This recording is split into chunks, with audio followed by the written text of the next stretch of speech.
on an all-new Dr. Phil. 12 years ago, we covered a horrific story. That cult, they say, believed the baby was possessed by demons. So police say the cult starved him to death. A 15-month-old baby boy starved to death and a mother awaiting his resurrection. She has never had the courage to tell her story. That is, until now. The leader. This Queen Antoinette ordered everybody to watch to make sure that you didn't give the child any food. She murdered my son and tried to escape. The death. Was the child deprived of food, water, everything for several days? I don't know. He died in my arms. He was alive when they handed him back to you. I'm so sorry. I can't think of...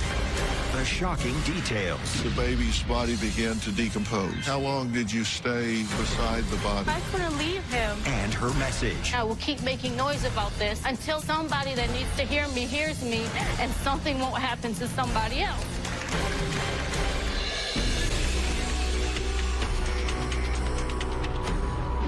"12 years ago, we covered a horrific story that was making headlines. A 15-month-old baby boy starved to death and a mother awaiting his resurrection." Take a look.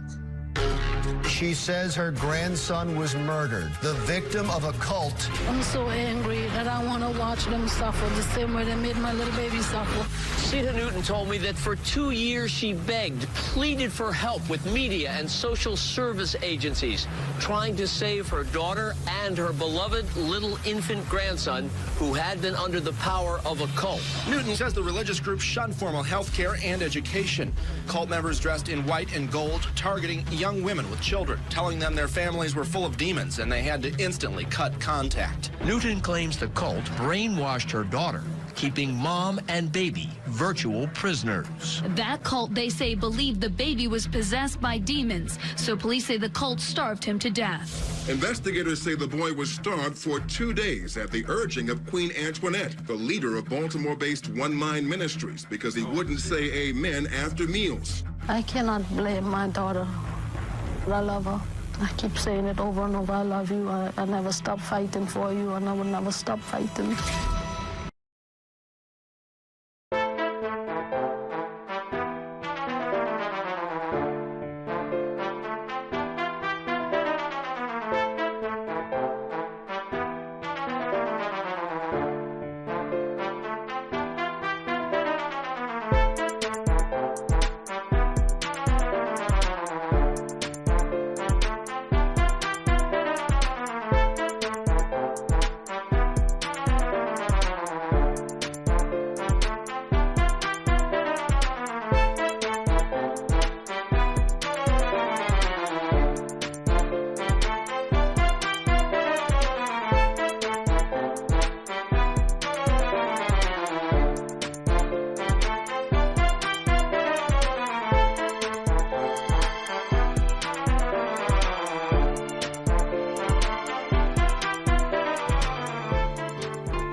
Swear I won't forget this, why do I regret this? In my mind reckless, thoughts are feeling endless. Sitting up, I'm breathless, anxiety's infectious. I feel so defenseless, betrayed and embarrassed. I hate being open, I hate being broken. I feel like an ocean filled up with emotion. Anger ain't a potion, rub it on like lotion. I can feel it soaking, reopen, the scars have awoken.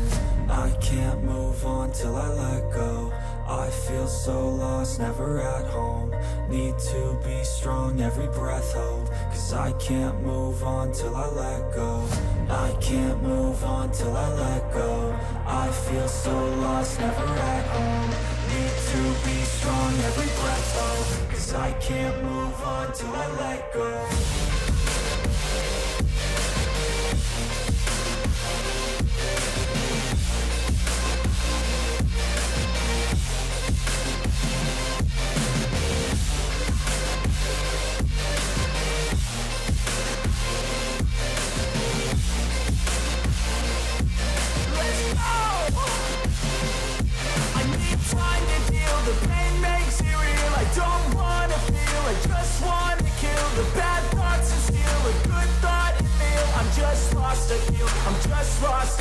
I need time to heal, I can't steer the wheel, cause this driving hill, and it gives me chills. A nice road it feels, I slip off the peel, and crash all the steel. Will I ever heal? I can't move on till I let go.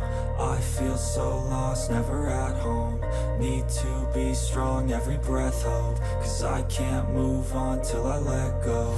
I can't move on till I let go. I feel so lost, never at home. Need to be strong, every breath hold. Cause I can't move on till I let go.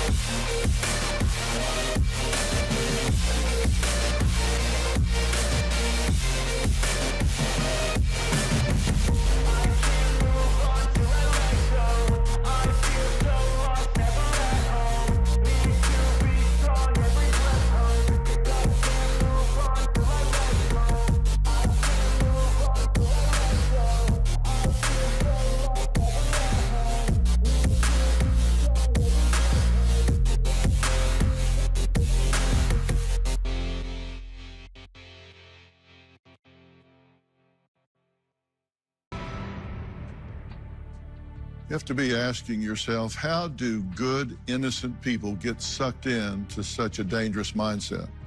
Well, when we sat down with Rhea's mother, Sita, and her attorney, Steve Silverman, they said Sita left no stone unturned, trying to let the authorities know her daughter and grandson were in danger.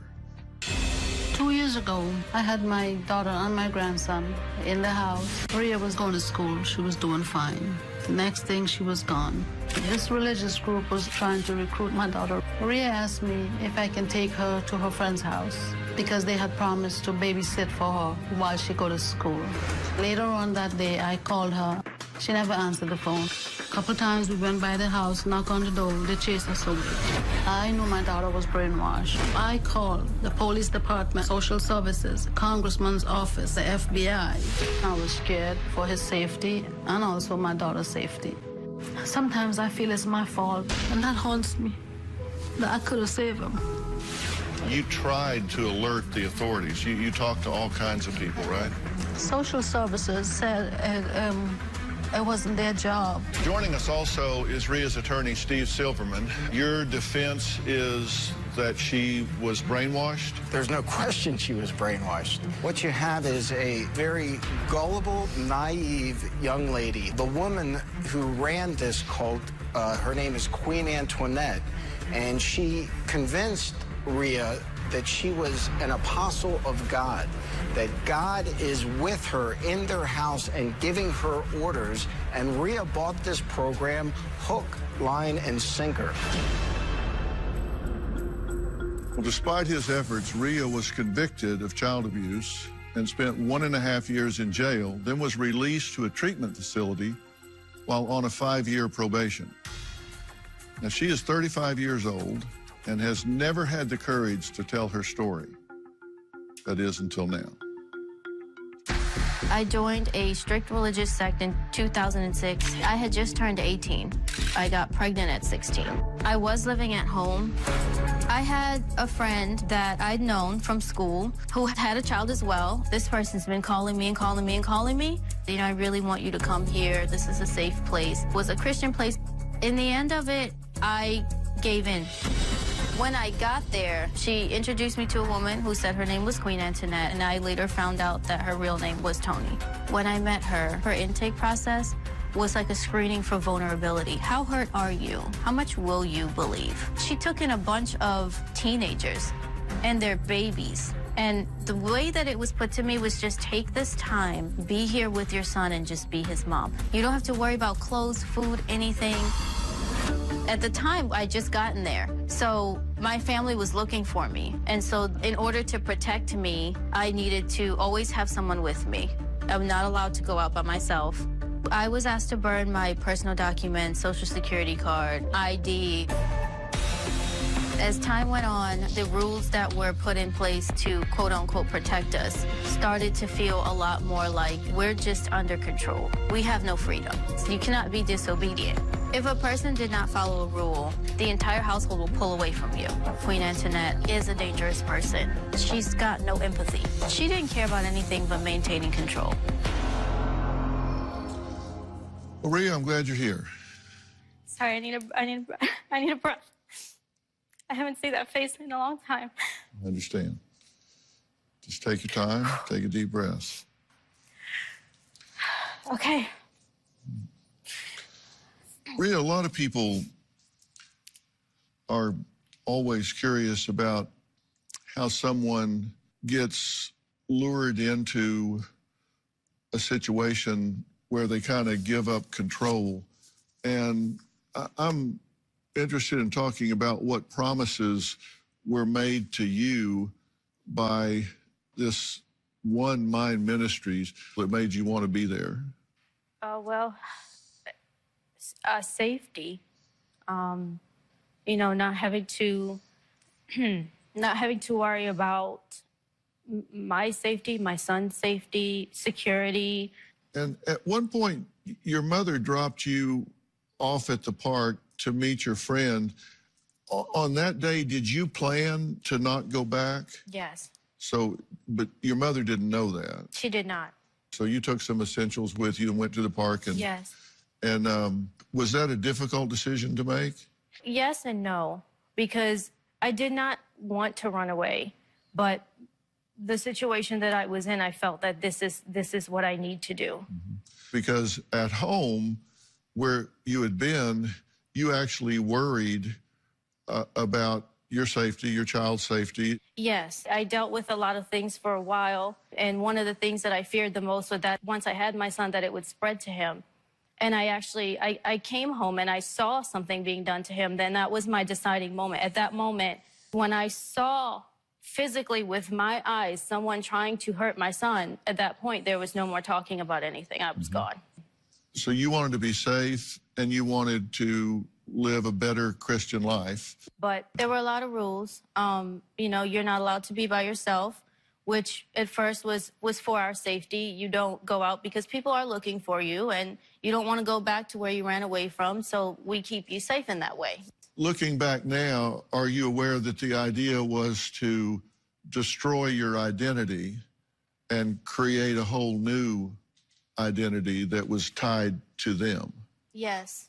And you know what, to be honest, at that time in my life, it did not sound like a bad idea. And you may have felt safe at first, but there was a point that I know that changed. And when we come back, Rhea says that Queen Antoinette demanded her followers do the unthinkable to Rhea's 15-month-old son. We'll talk about that next.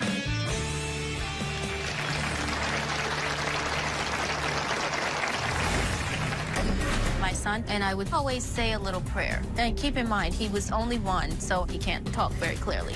And he would say, amen. And one morning he didn't say it, and Tony said, something's wrong with that boy. Your son's gonna go to hell. And later, while all this was going on, you were incarcerated, as was she. Yes. And she was telling people in jail things about you. What was she telling you? Tony definitely presented herself as a safe place to go because she was this Christian woman. But Tony didn't care about any of our lives. She murdered my son and tried to escape the blame. Well, 15 years ago, Rhea says she was a vulnerable 19-year-old mother with a 15-month-old son, and she joined a religious group called One Mind Ministries to immerse herself in Christianity. Now, she says when her baby wouldn't say amen at the end of grace, the leader, Queen Antoinette, demanded some things. First, she said, there's something wrong with this child. And then she demanded that the child be starved because she said he was possessed by a demon. A demon. Rhea says she wanted to save her son, but was convinced she would be defying God's will if she did that. Here's what you told us about the days leading up to his death. I smell the cameras. When I was living at the house, my son and I, we would always say a little prayer. And keep in mind, he was only one, so he can't talk very clearly. And he would say, amen. And one morning he didn't say it, and Tony said, something's wrong with that boy. And then she said that the only way to stop this is by prayer and fasting. And then she told me there was a demon inside of him. It was all happening too fast. And I don't remember exactly what I said to her, but I remember her becoming very threatening to me. She said, you don't have to listen to me. You can do whatever you want, but your son's gonna go to hell, and you're gonna be responsible for that. And then before you can even say anything, she's already told the entire household to watch me. Watch her. Make sure she doesn't give him anything else. I quickly became aware that no one's gonna help you, and if you feed him, someone's gonna tell her. And if you get caught doing that, this may never end. I started melting down, and I was constantly crying. I heard her say to someone, take her from him. She's always crying. So she had another member of the household take him because I was crying too much and it was annoying to her. I didn't know what to do. How do I escape? You go through so many scenarios in your head and you realize, I can't get out. Finally, for whatever reason, she decided the fasting was over. And so I tried to feed him, and as I was feeding him, he died. Before I can process grieving him, I was blamed for murdering him. So then I am in the unique position of murderer/mom, but I'm always mom. And that's a part of me that I won't let die. No matter who focuses on the murder part, you know, that's not me.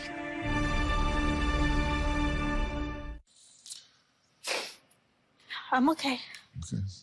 And I know that's hard to see, but there was a point in there that this Queen Antoinette ordered, I guess it's her daughter, Trivia Williams, to take control of the child, and then everybody to watch to make sure that you didn't give the child any food. Yes. Okay, and so was the child deprived of food, water, everything. For several days? I believe. As far as timelines and certain things, I don't know. There's a lot of things that I don't remember. I think at a certain point, my brain just shut off, shut down. But I don't know how long it was. I relied on police reports and autopsy reports to try to give me an idea. I don't know what month it was. All I know is that it was cold outside. And then when you believe when they could see that the baby was not thriving, that they came and gave the baby back to you and said, okay, you can feed the baby now. Yes. But by that point, I mean, I tried. it was too late. I tried, but he couldn't get the food down. Okay. And so did Javon, He died in my arms. he was alive when Yeah. they handed him back to you? I'm so sorry. I could... Listen, you're doing great. Let's take a short break. When we come back, Rhea says that she was waiting to see what would happen because she was told that Javon would be resurrected. She'll tell us about that after the break.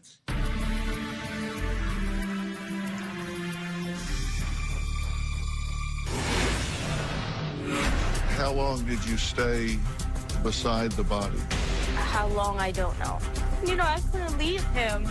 Like, physically, I saw the decomposition, but to me, I just couldn't make myself separate. And when nothing happened, what did this Queen Antoinette say to you? It's easy for people to judge and think the worst of me, but anyone is capable of being manipulated or brainwashed. It's just someone who is in a vulnerable place, and they run into someone who provides all of the answers, and you don't find out what the price is until it's too late. The leader of One Mind Ministries, Queen Antoinette, is serving a 50-year sentence for second-degree murder and child abuse of Rhea's 15-month-old son in 2008. Now, Rhea says she knows it's difficult to comprehend how any mother could watch her son starve. But the fact is that it was mind control. Now, her son was wrested from her and was starved. And when he was given back to you and you tried to feed him, it was too late. It was too late. He couldn't eat. He was too weak. And what were you told at that time about Javon? Well, she immediately instructed everyone to get down on their knees and to pray, and that he was not dead, that he was coming back alive. That he would be resurrected. He would be resurrected. And what did you think? I did whatever the hell she told me to do, because at that point, all I have left is that body, and I'm not leaving that body. Okay, and how long did you stay beside the body? How long, I don't know. And at some point, I hate to say this, but it's part of the truth, the baby's body began to decompose. Yes. I mean, I saw that, but I couldn't leave him. I just couldn't lose. I couldn't let it go. So I did, and like physically, I saw the decomposition, but to me, I just couldn't make myself separate at that time. And when nothing happened, what did this Queen Antoinette say to you? She would tell me my faith wasn't enough. Pretty soon, there was a visit from the landlord. And so now everyone had to move, right? Everybody had to leave? Yeah, we did move, and we put the body in a suitcase to take it with us. And you all go to Philadelphia? Yeah. With the baby's body in the suitcase? Yes. When you got to Philadelphia, what happened to the suitcase? She met a man and got him to have all of us stay with him. And then she said we needed to go to New York. And we were carrying it with us everywhere. And so we put the suitcase in a shed and locked it and kept the key. In Philadelphia? In Philadelphia. Has it occurred to you, have you accepted the fact that the baby's not going to resurrect at this point? I do think there's a part of me that just felt like this is over. Mm-hmm. And then I'm scared too. You know, I don't want to leave it here, but at the same time, if I stay here and they all leave, then it's just me and my son's body. And in a weird way, you know, there was a fear at some point too that they could be trying to get rid of me too, or put it on. They could easily say I don't know anything about this. I wasn't here, and I don't know. I just knew in the back of my head, I just felt like I'm following this to the end. That's all I kept telling myself. And how was she treating you at this point? She didn't talk to me much. And I felt kind of like, in a way, that I felt like she kind of wanted to get rid of me in a way. When we come back, Rhea says the deprogramming she went through was not easy. We're going to talk about how all of this became unraveled when we come back.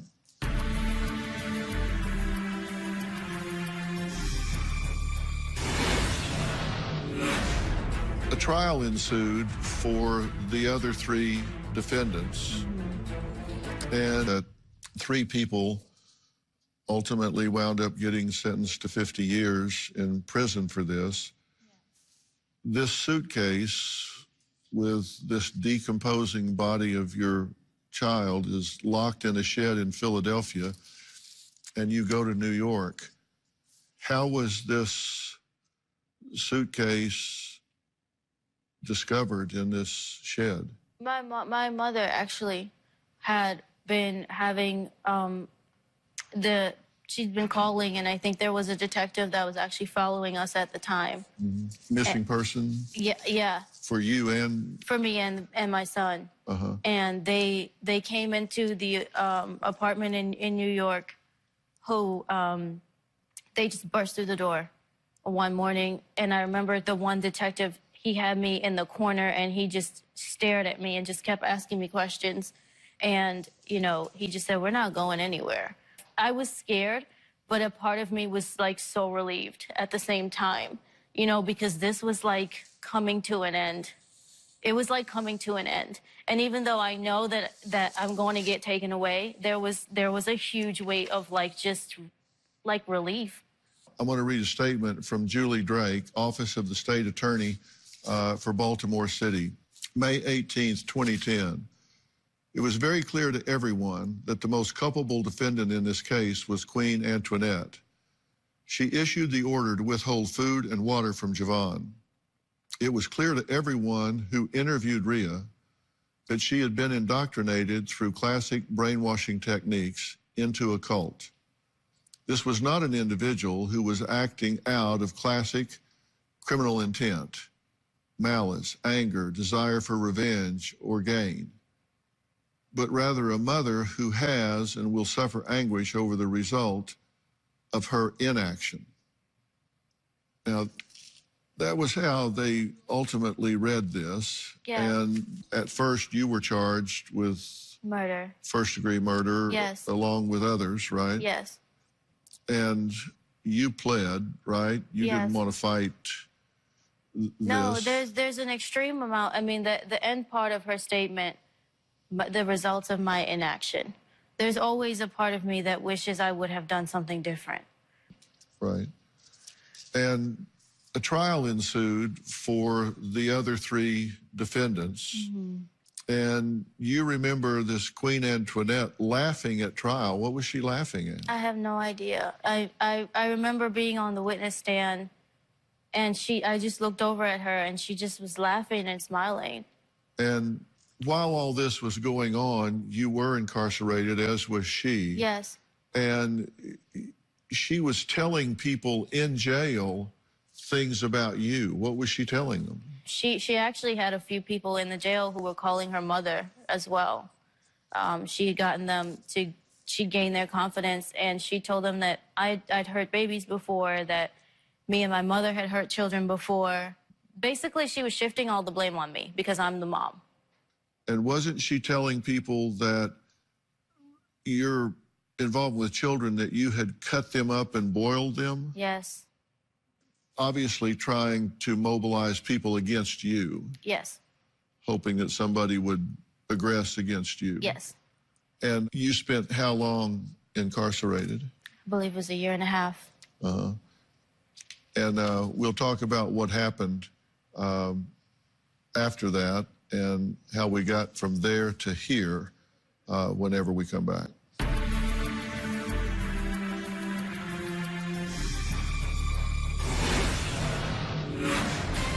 When my daughter was born, she had a medical problem. While my daughter was in the intensive care unit, Child Protective Services opened an investigation on me. New Dr. Phil. I suffer with Tourette syndrome. People have accused you of faking this. It's real. I decided to show people the real me. That's tomorrow. I've made lots of mistakes in the past. I wasn't ready for everything that I went through. But it is extremely important to me to use that pain and find purpose in it. I have the fire, I just don't know what to do with it. Well, Rhea is now the mother of a 3-year-old daughter who she says has absolutely saved her life. When people know about my past, and then they find out that I have a daughter, I get judgment. And I think I've had enough of that. When my daughter was born, she had a medical problem. While my daughter was in the intensive care unit, Child Protective Services opened an investigation on me. They did do a 6-month investigation where I had to be supervised and I was not allowed to be alone in the home with her. I felt bad because it's like, oh my God, I'm someone that no one trusts with a baby. But at the same time, it was like, oh my God, let them see, let them investigate. Part of my fight is to make sure that I am being accountable. Because you can have 3 moms in the mall yelling at their kid to stop touching the toy, but if I'm one of those moms, why is she yelling at her kid like that? You know, I get the extra look. Oh, we're not jumping on the stairs. Come on. I understand that because a lot of people don't know how to process what happened to me. But I don't have time to entertain the judgment. She's my daughter, I'm her mom. My story might not make you happy, my life might not make you happy, but what's important to me right now is that I go forward because she needs me full time. Rhea, one of your biggest concerns is you don't want anything to happen with Child Protective Services or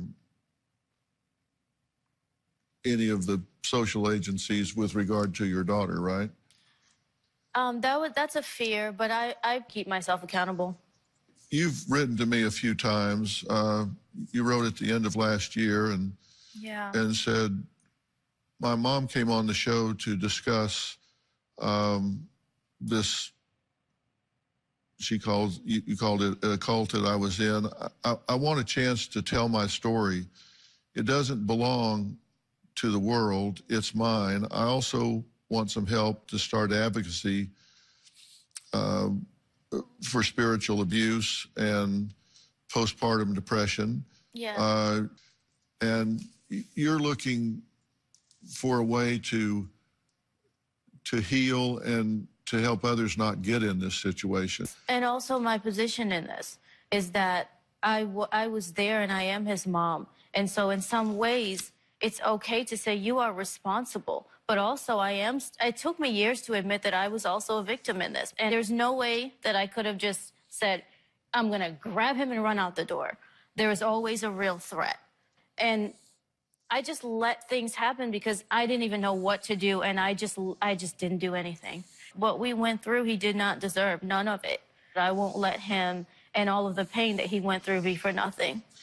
Did you have at the time the ability, the ego strength, the psychological strength to pick that child up and walk out that front door?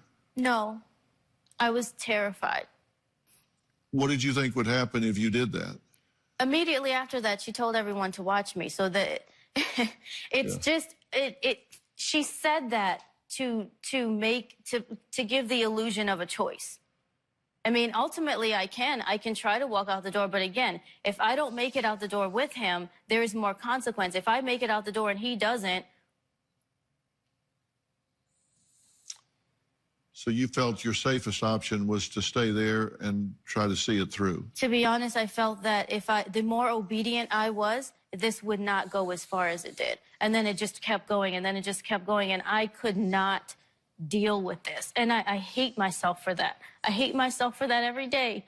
But the fact is, I couldn't deal with it, and I could not process this. I could not fight this. I remember feeling like if I just knew how to fight it, then maybe I can fight it. I don't know how to fight it. So you shut down. You cannot show anything that is indicative of not going along. If you do that, you risk the chance of more. And this is another thing that was mentioned, is that, you know, my disobedience will hinder his process. This was not faith. This was just strictly control. This is, I see where you're weak. I'm going to stick the knife and I'm going to twist it because I can. And there's nothing you can do. Do you still feel that you failed? Absolutely. Absolutely. You know, I ask myself the same questions. Rhea, just run out the freaking door. You know, just run out the damn door. But in the moment, you know, by the time I get to someone, if I come back, what is he even still going to be here? And I'm at the point now where it's like judging me will do nothing. And there are still people that are in some sort of a situation like this. And he's still a life that's lost. And I'm sorry for all the things I didn't do right, but I'm trying, and I will keep making noise about this until it gets to the point where somebody that needs to hear me hears me, and something won't happen to somebody else.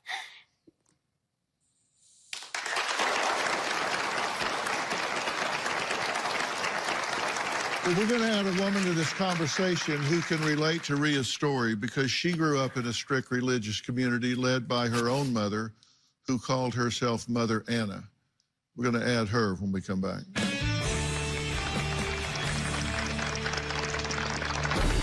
Former members of the cult say Mother Anna would torture and abuse members for their sins by various means. All of this coming to light thanks to her daughter. Joy turned her mother in back in 2016, eventually leading to her arrest in this Marietta home. You're going to be in the Los Angeles area and would like to watch a live taping here in the studio? Go to drphil.com and click on Be Part of the Audience and select In Studio.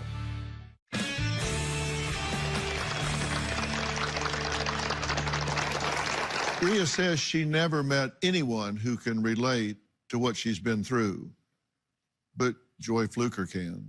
Her mother, Anna Young, was the leader of the House of Prayer.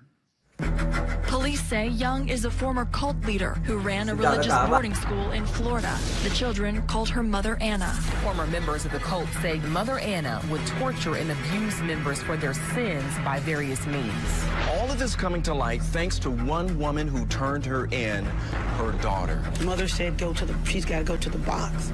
I remember like having a shrieking fear. The box.